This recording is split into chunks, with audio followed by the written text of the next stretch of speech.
చేస్తాను. కరుడుగోలు గ్రామంలో మన జనప్రియ శాసకులైన సమృద్ధి మంజన్నోళ్ళు మన వెంకటేశ్వరనోళ్ళు ముఖండత్వంలో ఒక 3 బస్సులు మీకంతా ఉచితంగా ఆ తల్లి దర్శనానికి పోయేదానికి వ్యవస్థ చేసినారు.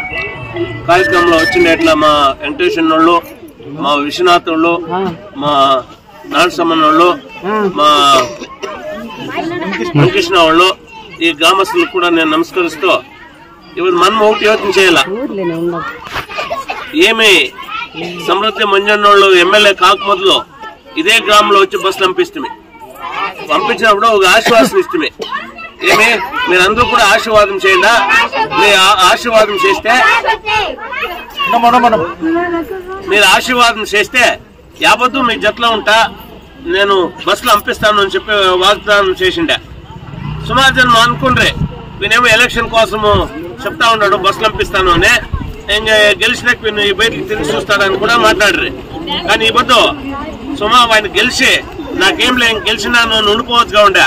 కానీ ఈ బొద్దు కూడా గెలిచినాక కూడా సుమారు 550 నుంచి 600 బస్సులు ఈ బొద్దు మేల్మలతో పంపిస్తా ఉన్నాడు.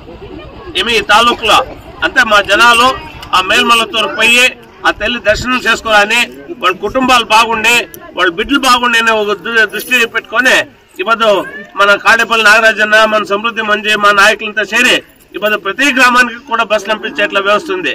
దానికి మిమ్మల్ని అందరినీ కూడా నేను కోరుకునేది ఇంతే. ఇప్పుడు ఒకటి యోచన చేయండి. ఏమి సమృద్ధి మంజి వాళ్ళు ఇచ్చిన మాట నిలుపుకోవడం లేదని ఒక 5 నిమిషాలు యోచన చేయండి. వాళ్ళు మీరు చెప్పిండే మాట నిలుపుకోండారు.